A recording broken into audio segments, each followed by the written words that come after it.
At my graduation dinner, I watched my mom slip something into my glass. I smiled, stood up, and handed it to my golden child brother. He drank every drop. What happened next destroyed their empire. Hey Reddit, my parents tried to poison me at my own graduation dinner, so I gave the glass to my golden child brother instead. He drank it. Then I burned their entire pharmaceutical empire to the ground. Buckle up because this one's a ride. I'm Nate, 23 male, and I just graduated with a degree in environmental science from the University of Texas at Austin. Should have been the best day of my life. 4 years of grinding through lab work, field research, and professors who thought sleep was optional. I had finally proven I was worth something. My parents even rented out the entire rooftop of the Four Seasons downtown to celebrate. City lights glittering below us. Live jazz band. Food that probably cost more than my car. Everything looked perfect from the outside. But here's the thing about my family. Nothing is ever what it looks like. See, just 2 weeks before that party, my parents had called me useless, said my degree was worthless, said I'd never bring honor to the family name. And now suddenly they're throwing me this massive celebration? Something wasn't adding up. Then, right in the middle of all that celebration and congratulations, I saw something that made my blood turn to ice. When the server placed a glass in front of me, I caught my mother's hand move, quick, almost invisible. Her diamond ring caught the light as she tilted her fingers over my drink. A fine white powder dissolved into the liquid before anyone else could notice. I didn't flinch, didn't react, just picked up that glass with a smile, turned to my brother Caleb, who was sitting next to me, basking in his usual spotlight, and said the words that would change everything. You deserve this more than me, brother. And Caleb, golden child that he is, took it without a second thought and drank every last drop. That night, under those sparkling Austin lights, I finally understood the truth. My own parents were trying to kill me, and I was about to make them regret ever thinking I was the weak one. Before I get into what happened next, you need to understand how deep this dysfunction goes. My family isn't just toxic. They're a whole hazmat situation. My father, William Porter, is the CEO of Porter Pharmaceuticals, one of the biggest pharmaceutical companies in Texas. The kind of guy who gets his face on business magazines and speaks at fancy conferences about innovation and corporate responsibility. Complete fraud, obviously. Behind closed doors, he's cold, calculating, and views everything through the lens of profit. To him, my brother and I weren't sons. We were investments, assets to be managed. My mother, Diana, comes from old money. Her family has been in medicine for generations. She was raised to believe that reputation and status matter more than anything else. The kind of woman who spends more on a single charity gala dress than most families spend on groceries in a year. Every public appearance is curated to perfection. Every smile is calculated. And then there's Caleb, my younger brother, 20 years old and already being groomed to take over the company, junior at Harvard studying business. Dean's List every semester, fast-tracked to a management position the second he graduated. At every party and every photo shoot, my mother introduced him as the rightful heir to the Porter legacy. Me? I was just Nate, the older son who chose the wrong path. The disappointment who studied environmental science instead of business. The one who would never amount to anything in their eyes. The favoritism started early. I still remember being in middle school, coming home with a silver medal from a cross-country competition. I was so excited. Burst through the door expecting hugs and congratulations. Instead, I found my parents throwing a mini celebration because Caleb had been selected to perform piano at some community event. Dad glanced at my medal for maybe half a second before saying something I'll never forget. That's nice, but running won't help your career, son. Mom didn't even look up from the outfit she was picking out for Caleb. That's when I learned the rules of my family. Recognition wasn't something I could earn. It was reserved for Caleb, always. High school made it worse. Caleb was the star of everything. Debate team captain, tennis champion, straight A student. Every achievement got celebrated with parties and photos and local newspaper articles. The walls of our house were covered with his trophies and honors. Me? I got straight A's too. Won science awards. Got accepted to every college I applied to. But my achievements went into a drawer somewhere. Out of sight. Out of mind. The one time my mother actually showed up to something of mine was sophomore year when I won first place in the state science fair for my research on antibiotic contamination in local water sources. I was nervous waiting for her reaction. Desperate for just one moment of approval. But when they handed me the award and snapped photos, she leaned close and whispered in my ear, "You look so sloppy, like you don't belong here." That killed whatever joy I had. Right there on stage, my parents never asked what I wanted to do with my life. They had already decided. Nate would study pharmaceuticals. Nate would join the company. Nate would work as a researcher to support his brother's leadership. Every other dream was nonsense.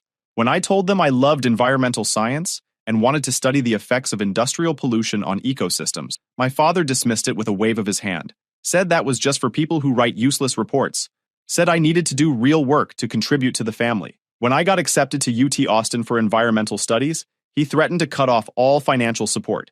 It was only thanks to scholarships and student loans that I managed to hold my ground. I spent most of my life thinking I was born just to be Caleb's backdrop. He stepped onto the stage bathed in bright lights, while I stood in the shadows waiting for a glance of recognition that never came. Called stubborn, called ungrateful. While Caleb just had to smile to receive everything. That feeling etched itself so deep that I genuinely believed I was nothing more than a shadow, an unnecessary piece in the Porter family puzzle. My grandmother, Eleanor, was the only light in those dark years. Ironically, she was my father's mother, former chemist who had been one of the most brilliant researchers in Texas back in her day. Won major research awards. Her work laid the foundation for developing new pharmaceutical compounds. In fact, her early discoveries were what allowed Porter Pharmaceuticals to launch in the first place. But here's the thing that still makes my blood boil. In every company history book and every glossy brochure, her name was nowhere to be found. They erased her completely. I remember once when I was 15, she took me down to the basement of her old house and opened a dusty wooden trunk. Inside were stacks of research notes written in her elegant handwriting. She told me those formulas had led to the very first pain relief drug that my father's company used to launch itself. They took my work, she said with this sad smile. Then they erased my name from every certificate, every photograph. Because I was a woman. Back then, people didn't believe women could stand equal to men in the lab. I asked her if she regretted it. Her eyes lit up with this fierce spark. Never. Because science isn't about glory. It's about serving people. But I do regret letting others decide my worth. Grandma Eleanor was nothing like my parents. If my father saw everything through profit and power, she looked at people, at future generations. She always told me to never let anyone say my passion was meaningless. If I loved the environment, follow it. If I wanted to fight, then fight. Don't become anyone's shadow. Not even the shadow of this family. Those words became my compass. What my parents didn't know until it was too late was that Grandma had prepared a secret gift for me. When I was little, she often told me that one day I would be free, that I would have the strength to never depend on anyone. I thought it was just her way of comforting me, but she had quietly established a trust fund worth $8 million in my name alone. The conditions were clear. The money would only be released once I graduated from college or turned 25, whichever came first. It wasn't just an inheritance. It was the key to my escape. I learned about it when I was 16. Shortly before she passed away, she called me into her room, held my hand tightly, her eyes clouded by illness, but still glowing with pride. "Nate," she said, "I won't let you spend your life trapped in this cycle of injustice. Promise me, no matter what happens, you'll follow the path you choose. Don't let anyone buy you off or force you into submission." I didn't fully understand at the time, but I nodded. A few months later, she was gone, left me with this hollow ache that never really went away. My parents knew nothing about the trust until 3 months before graduation. During a company meeting about family finances and assets, the firm's longtime attorney accidentally mentioned a special account managed by an independent group of trustees. He assumed my parents already knew. I watched my father's face drain of color, watched my mother's eyes harden into a cold glare. From that moment, everything changed. The way they looked at me was completely different. It was no longer just contempt or dismissal. It was quiet hostility. They understood that if I received that inheritance, I would be completely independent. I wouldn't need the company. I wouldn't need the prestigious Porter family, and I might even have the power to stand against them. I had become a real threat, but that wasn't all.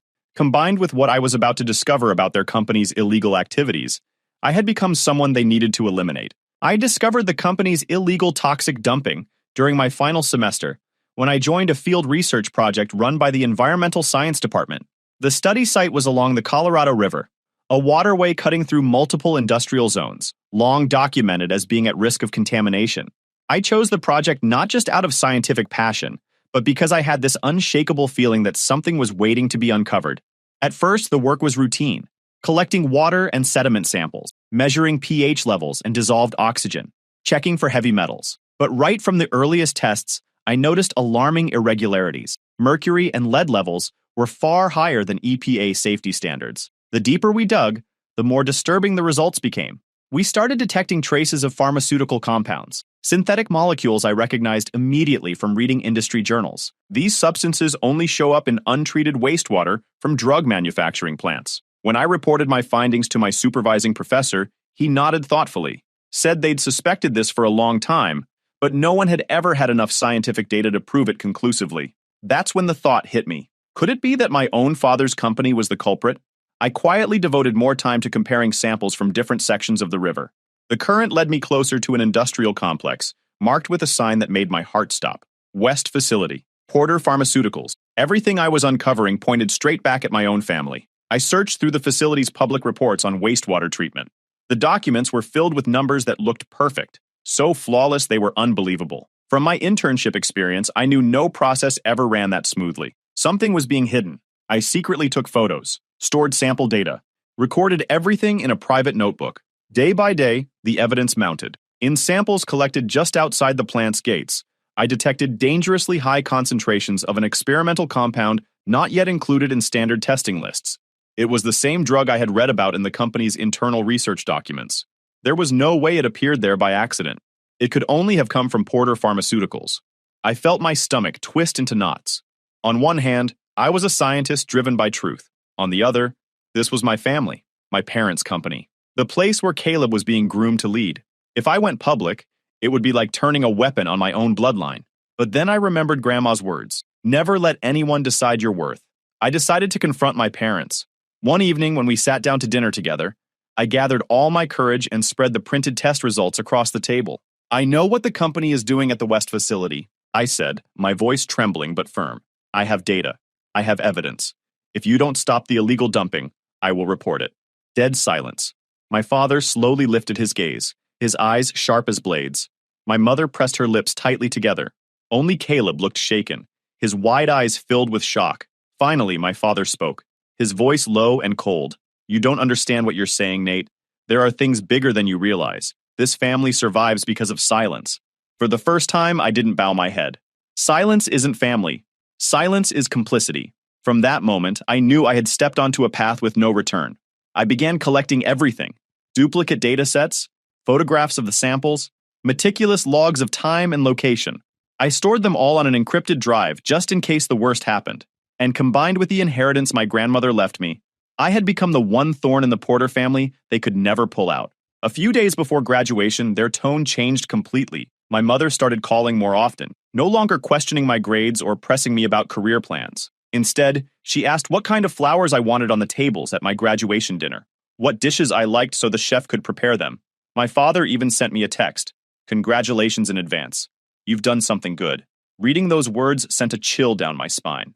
My father had never once praised me in my life. This change didn't bring comfort. It only made me more suspicious. They said they would throw a grand party on the rooftop of the Four Seasons. Every glass wall would open to a sweeping view of the city. You deserve a celebration worthy of you, my mother said sweetly, her tone so sugary it felt fake. I forced a polite smile and replied, yes, thank you, Mom. But deep down, I knew nothing my parents did ever came without strings attached. In those final days, I buried myself in finishing my research files while also carefully preparing a plan to protect myself. I kept one copy of the environmental data at the university, another on my personal drive, and a third with my supervising professor, just in case I happened to disappear. One evening, I accidentally overheard a heated argument behind the door of my father's study. My mother's voice was full of worry. William, are you sure this is necessary? What if someone finds out? My father's tone was low and sharp. Don't you get it? He already has enough evidence. Add the inheritance on top of that, and he'll never depend on us again. He could bring the whole company down. My mother's voice trembled. But he's our son. My father cut her off. He's a threat. The FDA has already begun a quiet investigation. If Nate speaks, we lose everything. I held my breath, my heart pounding violently. Then my father's voice dropped lower, but still clear enough for me to hear. The plan is just to make him sick for a few days. Get him hospitalized. During that time, we'll take care of the paperwork, cover the records. If the worst happens, if he dies before the trust is released, the money reverts back to us. That's the law. I stood frozen behind the door, cold sweat breaking across my skin. My own parents were plotting to poison me, and it wasn't just about the $8 million. It was about silencing the truth about the West facility. In that instant, I wanted to storm in and scream, but another voice inside whispered, if they know you've heard, they'll find another way. Something worse. I stepped back, forced myself to return to the living room and pretend I hadn't heard a thing. That evening, Caleb sat beside me, chatting cheerfully about his summer internship at the company. Asked if after graduation, I plan to apply to an international environmental organization. I looked at his face, radiant and confident, completely unaware of our parents' scheme. It struck me then. Caleb hadn't been part of that conversation. He was completely separate from their plotting.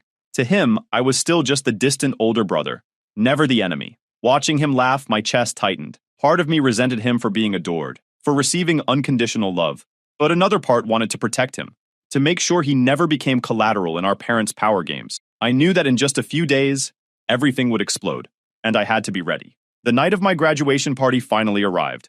As I stepped out of the glass elevator onto the rooftop, I was nearly overwhelmed by the extravagance. Golden ribbons of light wrapped around each column, banquet tables draped in pristine white linen, adorned with imported flowers, a jazz ensemble playing soft melodies that mixed with the delicate clinking of glasses. To outsiders, this was proof of love, a dazzling display from a powerful family honoring their son.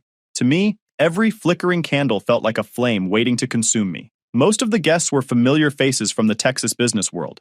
My father's partners, sharply dressed executives, high-powered attorneys who had served our family for years. Even a few reporters from local business magazines. Among the sea of strangers, only a handful of people truly belonged to me. My buddies, Jake and Mia, looking slightly out of place, hurried over and wrapped me in congratulations. I forced a smile, silently grateful that I wasn't completely alone. As I spoke with my friends, I could feel my parents' eyes fixed on me, never wavering for even a second. Their presence pressed on me like two hawks circling prey, watching every movement, every word that left my lips. Their smiles stayed in place, but the stiffness of their lips and the calculating glint in their eyes told a different story. I caught a glimpse of my father leaning in to whisper something to Gerald, the company's longtime attorney. Gerald nodded, then glanced at me with the sharp, appraising look of someone assessing an item about to go up for auction. A shiver ran through me. If he was here tonight, it wasn't just to celebrate my graduation. Caleb appeared at my side, smiling radiantly as always, lifted his glass and tapped me lightly on the shoulder. Since everyone keeps asking me about your plans after graduation, he laughed. Why are they so obsessed with that? Mom and Dad keep bringing it up over and over. I looked at my brother and saw the innocence in his eyes, mixed with a faint trace of unease. He still didn't understand the truth behind it all. I forced a smile. They probably just want to make sure I'll do the right thing for the family. Caleb frowned. But isn't this your moment? Why aren't they asking if you're happy? That simple question pierced me like a blade. I turned away, sipping my water to avoid answering. When I looked back, I caught my mother's stare fixed on me, her smile stiff as wax. She stood among a cluster of society women, her glass shimmering in hand. Yet her attention never wavered from my every move. I drew in a deep breath, forcing myself to stay calm. Every sense was on high alert. I knew I was standing in the predator's arena, and I was the prey. The laughter and chatter faded into a distant hum, leaving only the pounding of my heartbeat in my chest. My mind flashed to the notebook filled with water sample data I had hidden away. As long as I was alive, that truth could still come to light. And maybe that was exactly why my parents had decided I had to be eliminated tonight. But I did not tremble. I had already overheard their scheme. I was ready. And I swore to myself I would not let them win. The party entered its most formal stage. Warm golden lights spread across the rooftop. The soft sound of live jazz drifted from the band. Guests waited for the moment to raise their glasses in honor of the family's celebrated graduate. I sat there in the suit Jake had helped me pick out, my heart uneasy from the moment the evening began. My parents hadn't taken their eyes off me. Every movement I made felt like it was under a microscope. My father suddenly picked up a bottle of sparkling cider. The servers poured for the guests, but when they reached our table, my father insisted on doing it himself. A nice personal touch, he announced with a smooth smile. For my graduate son. He filled my glass and set it in front of me. I watched my mother lean forward, pretending to adjust the napkin near my plate. But I caught it, the quick movement of her hand over my glass, the faint shimmer of powder dissolving into the golden liquid. My heartbeat thundered in my ears. The words I had overheard came rushing back, just enough to make him sick. Hospitalized for a few days, time to shift the assets. My throat went dry, but I kept my smile, calm, unshaken. I glanced around. My mother pretended to chat with the women beside her, though her eyes never left me.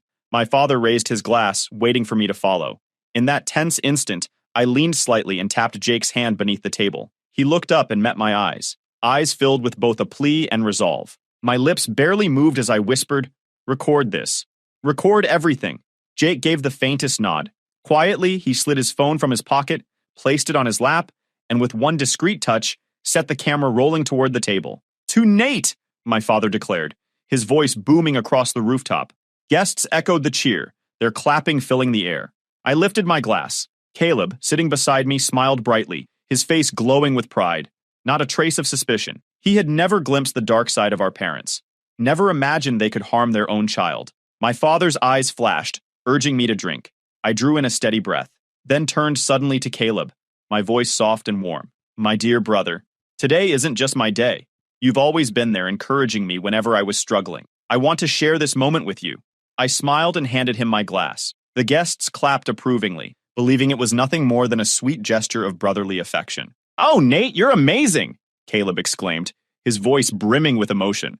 He took the glass without a shred of doubt. I quickly lifted his glass, the clear, safe one, and brought it to my lips. In that instant, my parents went pale. The color drained completely from their faces. My mother stammered, half reaching out to stop it, but it was too late.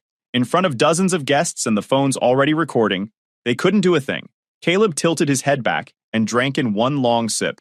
"Delicious," he said with a carefree laugh, utterly unaware of what he had just swallowed. The music swelled again. The guests returned to their conversations.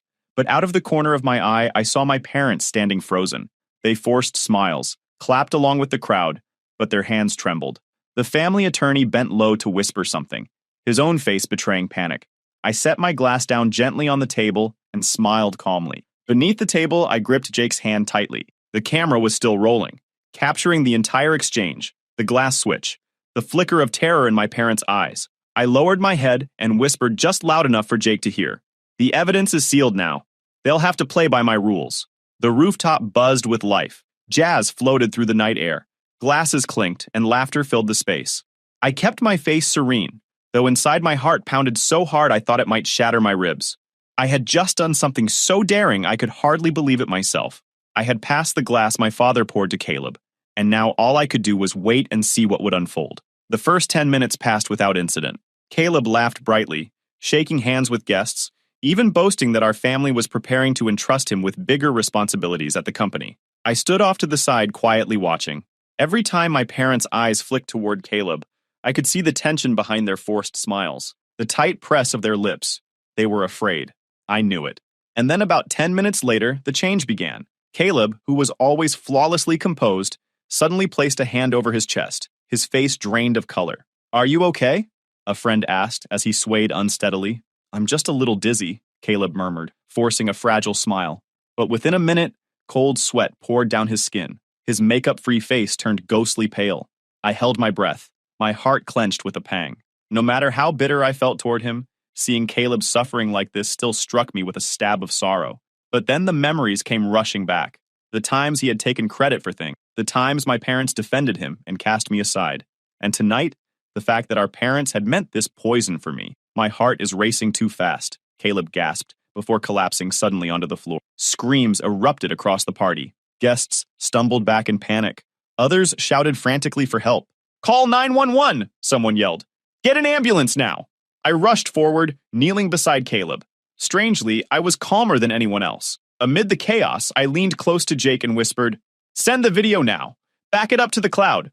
Don't let it get lost." Jake nodded rapidly, his hands trembling but firm as he tapped on his phone, securing the evidence. The wail of ambulance sirens cut through the Austin night faster than I expected. Paramedics rushed onto the rooftop with a stretcher and emergency equipment. Caleb was laid down, his face ghostly pale, his eyes fluttering half shut. "He's struggling to breathe. Heart arrhythmia," one medic shouted. "We need to get him to the hospital immediately." I stepped forward, keeping close, my gaze steady, my voice clear and firm. "Wait, I have critical information. Tell the doctors this is very likely a toxin related to an experimental compound from Porter Pharmaceuticals. Project code R17. The substance is called cyclopentylamine derivative 47. The paramedics froze for a split second. One turned to me, startled by the certainty in my voice. "Are you sure?" I nodded sharply. "I interned in the company's lab. I know the signs." Without hesitation, the medic scribbled notes and relayed the message through his radio. I glanced at my parents. They stood frozen, their faces ashen. My mother stammered, her voice cracking. "Nate, what are you saying? Don't slander your own parents like this." I turned, my voice sharp as steel. "Slander! Everyone here saw it. Father is the one who chose that bottle. And soon the doctors will confirm everything. If there's truly nothing to hide, then what are you so afraid of?" The air went silent. A few guests began glancing at my parents with suspicion. The family attorney stood stiff beside them, sweat beading on his forehead. The ambulance sped away. Jake caught my arm, worry etched on his face. Are you sure you want to go? I can go with you. The police will be here any minute. That's exactly why I have to go, I replied, my eyes unwavering. If I'm not there, they'll twist the story, make me out to be the liar. I have to be the one to speak the truth first. At the emergency room, chaos reigned. Doctors and nurses swarmed around Caleb, inserting IV lines, attaching heart monitors. The screen showed erratic spikes, his heartbeat in complete disarray. One doctor frowned at the test results, signs of chemical poisoning, likely an industrial compound. I stepped in immediately. It could be R17, an experimental compound suspended, because it caused arrhythmia and respiratory failure. Porter Pharmaceuticals studied it 2 years ago. The doctor snapped up, startled. And how do you know this? I've been secretly investigating their lab for months. That's why the moment Caleb started sweating cold and his heartbeat went erratic, I recognized the symptoms instantly. This isn't random. It's the classic reaction to the compound. The doctor nodded sharply and gave the order to prepare the experimental antidote protocol. Just then, police arrived. 2 officers stepped in and immediately requested statements. There is suspicion the victim was poisoned. We need information. My father pushed forward, his voice harsh. This is a private family matter. My son only had a drop in blood pressure. There's no need for police interference. But the officer cut him off firmly. The doctors have confirmed signs of chemical poisoning. This is now a criminal matter. You and your wife will need to cooperate. Every eye in the emergency room shifted toward my parents. They tried to hold steady, but the tremor in their hands betrayed them completely. I leaned toward Jake and whispered, "It's begun. They won't escape this time." Caleb remained unconscious, but with the emergency antidote, his vitals slowly stabilized. The doctor turned to me, his voice unwavering. Your information saved his life. Without it, we would have lost critical minutes. I nodded silently. Inside, I felt both relief and bitterness. Caleb had been saved, but the truth about my parents was now out in the open. This was only the beginning. But at least tonight, the balance had shifted. The one who was meant to be the victim was now the one holding the truth and the evidence. While Caleb lay motionless in intensive care, I sat waiting in the stark white hospital corridor. My phone buzzed nonstop. Calls from the police, calls from lawyers, even reporters. News of Caleb's collapse and suspected poisoning at the Porter family's lavish graduation party had already spread through Austin like wildfire. Within just 24 hours, the FBI was officially involved. I knew the reason wasn't only the poisoning. It was the trail leading straight to the experimental compounds inside Porter Pharmaceuticals' labs. When the FBI and Austin police stormed Porter Pharmaceuticals' headquarters with an emergency search warrant, I wasn't surprised. Box after box of files, hard drives, and records were sealed and hauled away. It took only a few days for toxicology experts to confirm it. The compound found in Caleb's blood matched an experimental drug the FDA had already suspended due to suspected toxicity. What chilled me to the bone was that in every report the company had submitted to regulators, there wasn't a single mention of such dangerous side effects. Then came an anonymous email to the FBI from a scientist who had worked on the project. He wrote that they were forced to alter the data, made to hide the adverse reactions. He still had the original reports. The FBI traced the lead and uncovered a hidden archive on the company's internal servers. Troves of documents showing that top executives, including my own parents, had ordered staff to falsify numbers, erase lab animal deaths, and bury liver toxicity warnings. My hands shook as I flipped through the copied files. All the suspicions I had carried for so long were no longer theories. They were fact, but that wasn't all. The company's environmental division was exposed too. In a warehouse outside the city, investigators uncovered crates of untreated toxic chemicals buried directly in the ground. The shipping records were forged to deceive the EPA. I thought back to the polluted rivers where I had taken samples, and fury burned hot in my chest. The video Jake recorded at the party was also submitted to police. On it, the camera caught the moment my mother discreetly slipped something into the glass before my father handed it to me. The footage wasn't crystal clear, but the movement was unmistakable. Forensic testing confirmed that the glass contained traces of the same toxic experimental compound. Sitting in the interrogation room, my voice stayed calm but unyielding. My parents have always seen me as a thorn in their side. I refused to join the company. I refused to enable their corrupt deals. And that night, they didn't just try to ruin my reputation. They tried to end my life. The next day, the Austin American-Statesman ran a bold front-page headline. Pharmaceutical CEO and wife charged with conspiracy to murder son, fraud, and environmental crimes. Photos of Porter Pharmaceuticals headquarters sealed with FBI tape flooded every news channel. CNN, the New York Times, every major outlet reported it. What began as a family tragedy had erupted into a national shockwave about corporate ethics and the moral decay of America's elite. Social media exploded. Thousands of comments called it the cruelest case of parental betrayal in a decade. A new hashtag spread like wildfire: Justice for Nate and Caleb. I read the posts one by one, my hands trembling, my eyes wet. 9 months later, at the federal courthouse in Austin, the trial officially began. My parents, dressed in dark suits, sat at the defendant's table, their faces cold, as if they still believed they held control. Their defense attorney raised his voice. My clients are being framed. This was nothing more than an accident. Nate fabricated this story to destroy his parents and seize their fortune. I sat there listening, my whole body cold and rigid. But the prosecution was ready. They presented the video, the toxicology results, the falsified documents and testimony from the company's own employees. A map of environmental contamination lit up the screen, sending murmurs rippling through the courtroom. Caleb, still frail and not fully recovered, stepped up to the witness stand. I gripped my hands tightly, watching his trembling figure.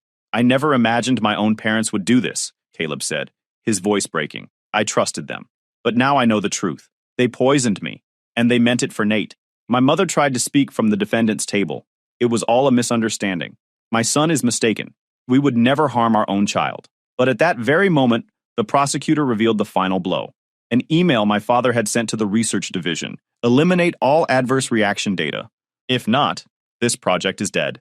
In the end, after weeks of testimony and argument, the jury delivered its verdict. Guilty on all counts. Conspiracy to commit murder, financial fraud, document forgery, gross violations of environmental law. The judge struck his gavel, his voice firm and resonant. The defendants are sentenced to long-term federal prison. All personal and corporate assets are hereby frozen. Porter Pharmaceuticals is placed under court supervision, pending dissolution. The courtroom erupted with the sound of cameras clicking, keyboards clattering, and hushed voices buzzing. I closed my eyes as a single tear slipped down my cheek, not out of pity, but because at last, the truth had come to light. When the trial ended, the fallout was immediate and brutal. My father got 15 years federal. My mother got 12. No possibility of parole for either of them until they served at least 85% of their sentences.